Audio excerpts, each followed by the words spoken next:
కిక్కే kick. Record స్థాయిలో మద్యం అమ్మకాలు. దసరా పండుగ సందర్భంగా తెలంగాణ రాష్ట్రంలో రికార్డు స్థాయిలో మద్యం అమ్మకాలు జరిగాయి. సెప్టెంబర్ 30, అక్టోబర్ 1వ తేదీలో మందుబాబులు భారీగా మద్యం కొనుగోలు చేశారు. ఈ 2 రోజుల్లో దాదాపు రూపాయలు 419 కోట్ల అమ్మకాలు జరిగాయి. సెప్టెంబర్ 30న 333 కోట్ల మద్యాన్ని మందుబాబులు కొనుగోలు చేశారని ఎక్సైజ్ శాఖ ప్రకటించింది. అక్టోబర్ 1వ తేదీన 86 కోట్ల మద్యం సేల్స్ జరిగినట్లు అధికారులు వెల్లడించారు. సాధారణ రోజులతో పోలిస్తే సెప్టెంబర్ 26 నుంచి మద్యం అమ్మకాలు రెట్టింపయ్యాయి.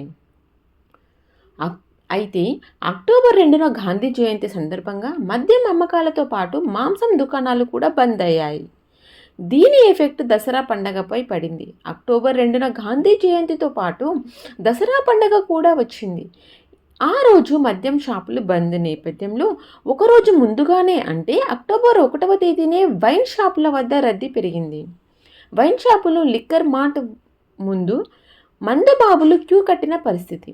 ఈ క్రమంలో దసరా అక్టోబర్ 2 ఒకే రోజు వచ్చినప్పటికీ అంతకు ముందు రోజు భారీగా మద్యం విక్రయాలు జరిగాయని ఎక్సైజ్ శాఖ వెల్లడించింది.